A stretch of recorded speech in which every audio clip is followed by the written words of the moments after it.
Scott, how did you get into the whole, like, the first time you did coke, how old were you? Like when you started getting into it? It was the year, I think, 2006. Oh, so 99, you're doing stuff with Dre. You're doing nothing. Nothing my whole life. Clean. I told you I was introduced to a certain life when I fucking. I'm not blaming her. I'm just saying that life introduced me to drugs. So first time you did it, who was it with? Use your imagination. Oh, okay. Yeah. So first time you guys, okay, yeah. The two of you together, got it. And then from there, was it like 0 to 100 million like this? It was fucking fun. What do you mean in terms of? How quickly did you go through the $100 million? Partying, the fast life, the X, the coke. Did it last a few years? A couple million a month, like, 3 million. No, I was going for a minute. Like, I was living great. But like I said this like recently, but I was a collector of things like tchotchkes, whatever, you know what that is? It's tchotchkes, like, tchotchkes, like Swarovski, Yadros, little gifts, little nothing, and this little and that. whatever. Pieces of art, planes, boats, anything. I had 30 cars, whatever it is. I was like 30 cars. Yeah. I remember Mike Gordon, the guy that owned the Fort Lauderdale collection. He sent me home one day. He said, "You have everything. Get the fuck out of here." I was like, "What's that classic back there?" It's a Cuda. I'll take it. And he kicked me out the door. I was like, "No, I want it. I want it." And who was in your corner at this point that being like, "Scott, pump the brakes"? My financial guy who said I was unmanageable. Huh. Yeah. I would buy shit sometimes just to like prove to myself that like I was like a human, like I was cool, because to make up for the like low self-esteem for knowing what I was doing with drugs. So you knew what you were doing was wrong, but you overcompensated with material items? Is that what you're saying? I guess, yeah. I would like be fucking up for 3 days and feel like a piece of shit, feel like an animal. And like I would order like 4 cars, like just to like make myself feel better. What did you buy? Like anything. SLRs, Astons, this, that, the other. Whatever was cool at the time. Murciélagos. Tell me about your upbringing, mom and dad, relationship. Who are you closer? I'm not really close with my parents. I mean, I love my mom. I love my dad. I just lost my dad. Sorry to hear. I kind of like grew up not understanding the dynamic of my parents' relationship.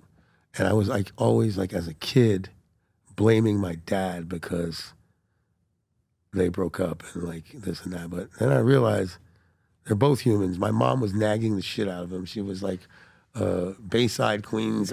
It sounded like Fran Drescher, just like bitching at you all the time. Just hypochondriac and just, but I love her. She's a great heart, but she's like, you know what Mother's Little Helper is, the song from the Rolling Stones about Valium? 40 years of Valium, 50 years of Valium does something to your brain. Wow. Yeah. And then combine that with, after my dad, she was with Frank DeMeo, the famous hitman. And that was like... She was with Frank DeMeo? Yeah.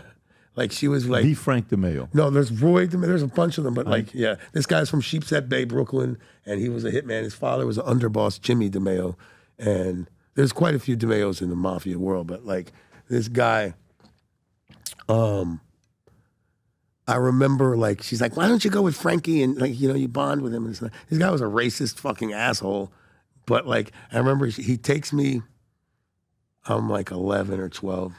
He takes me to the hardware store. He wanted to get a nozzle for the hose. And he's like, has a stack of money like this in his pocket. And he's like, $13, fuck that. And he puts it in his pants. Don't tell your mother. Then we go from there to his house. He was living in our garden apartment in Inverary at the time. But like, he was like, we got to stop by my house, where he was selling coke out of, I guess, or whatever.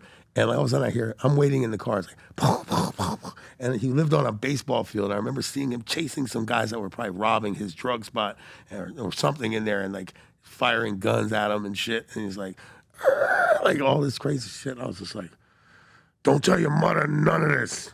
I'm like, holy shit. Is this Roy DeMeo? No, Frank DeMeo. Frank DeMeo. Yeah, he was like, you know the expression, a knockaround guy? A knockaround guy is like the low-level gangster guy. His father was an underboss. He was the shit. Like, he was, this guy was like, again, like, you could probably find shit about this guy for sure. Frank He was DeMeo. involved. When my mom met him, he was like running the Tin Lizzy. It's like one of these restaurants in Fort Lauderdale, and Bobby Rubino, all these guys were involved. In that Bobby shit. Rubino. Bobby The Rubino. place for ribs. Yeah, these are like fucking mafia spots, bro. Really? Fuck yeah. Like fucking cash cows. But so yeah, like that was one of the reasons why I moved in with my dad, like, because I remember like one of my first experiences of trying to make music, and I was doing anything I could. These kids that were like New Edition cover band. We were called the Omni 5, and it was like 4 brothers and me. And like I remember he came home, and it's like hot Florida day, and there's like 5 brothers in the living room with no shirts on, and he's like, "Get the fuck out of here! With your mom's in here." I'm like, so, like, whatever. I was like, man, fuck this. I'm going to my dad. I moved in with my dad, and then he moved to Philly. How old were you when you lived with dad? 15. And mom didn't mind. She didn't have a problem.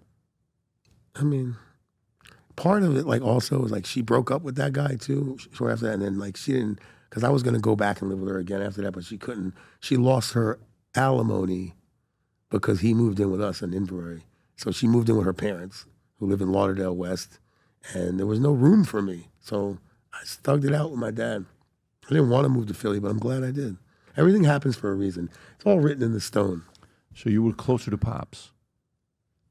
I became, like I said, like I wasn't thrilled with him, but he was definitely a stable parent. Like, you know what I mean? His thing was the ponies. He liked to play. Like, you know what I mean? Horse races? I got a new system. I've got the sheets and the this and that. Like, always like, look, casinos don't make money from the buffet. So was the chaos from your upbringing something that put the fire in your belly to keep competing at the highest levels to kind of prove value to yourself? Was it kind of like, well, was when you're talking about you just bought 4 cars, like, you're like, every time I want to insecure, like, yeah. You know what's so funny though? I'm gonna come back to what you just said. Lately, my motto has been, you don't need to have a Ferrari. You be the Ferrari. You know what I'm saying? Like, I'm potent when I talk to a girl. Like, I feel like I don't need all that shit. I don't need this. I mean, I have things, but like, I typically don't. I don't like even like really like, that shit doesn't matter anymore to me. Name brands and shit. I'd rather wear a black t-shirt and, Your son sitting to your left, now the weird life you've lived, what advice are you giving him? I mean, you're open about it, so it's not like Dude, he knows dad. He's giving me advice. Like, what the fuck kind of shit? This kid, his work ethic is so crazy. Like, he'll be working before you wake up and working when you go to sleep. I love that. He's that dude. I love And he absorbed this shit. Like, he's another alien and such a good soul. So, Does it come natural to him how it came natural to you? Did you teach him? How does that work? Does it I run didn't through the teach him blood? shit. Yeah. Yep. He's just passionate. Like I said, anything you do, if you do it for passion, not for money, and like, you get good at it, man. And fucking money just comes from that. Like, me and him, like, we're making records together. Like, all the shit I do now, I do it with my son. Hey, what's going on? I'm Scott Storch, and you might have seen me on the PBD podcast, and you might have some questions you want to ask me. I'm available on the Minette app, and you can ask me about pretty much anything, music, industry stuff, my life and my history, or, anything, technical questions with music, equipment, whatever, production techniques. Check it out, Minette. If you enjoyed this video, you want to watch more videos like this, click here. And if you want to watch the entire podcast, click here.